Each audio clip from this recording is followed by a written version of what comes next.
Sir, मी आपल्याला एक दोन प्रश्न विचारतो. आपल्या मुजीबराव पेन्शनबाबत बरेच अडचणी येत आहेत.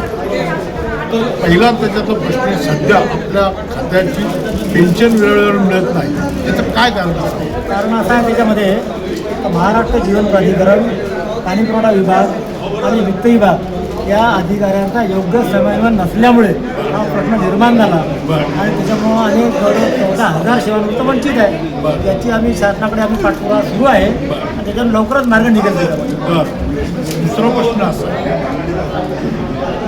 तसेच अनेक सेवानिवृत्त जे कर्मचारी आहेत त्यांचे बरेच ड्यूज अजून मिळाले नाही. म्हणजे जे फरक आहे, वेतन भत्त्याचा फरक अजून मिळाले नाही, वेळेवर मिळत नाही, त्याचं काय करतो? कारण म्हणजे असं आहे का ते जे वेतन भत्ते आणि निवृत्ती वेतन बरोबर बऱ्याच लोकांना त्याच्यात प्राप्त झालेलं आहे. पण काही लोकांच्या फाईल काही वेळेवर काही तिकडे पडलेल्या आहेत. पण काही लोकांचे वारसदार नाही आहेत. हे वारसदार आल्यानंतर त्यांनी जर क्लेम ठोकला तर महाराष्ट्र ते क्लेम मिळू शकतील. आम्ही त्याचा पाठपुरावा करू. ओके, धन्यवाद. चला, आता इथून पुढे दरमहा पेन्शन होईल का?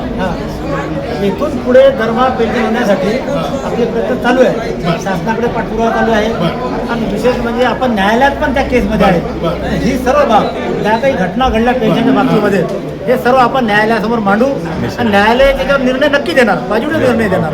तर याच्यामध्ये कोणीही पेन्शनपासून वंचित राहणार नाही याची मला पूर्ण खात्री आहे. शासनाला वेळेवर पेन्शन करणं बंधनकारक आहे. कारण त्यांनी आपल्याला हायकोर्टामध्ये लिहून दिलेलं आहे. न्यायालयाची ऑर्डर पण आहे की दर महिन्याच्या 7 तारखेपर्यंत यांची पेन्शन झाली पाहिजे. पण त्याचा शासनाने तो नियम भंग केलेला आहे. त्याचे शासनाने होईल. निश्चित. चला, धन्यवाद. धन्यवाद. थँक्यू.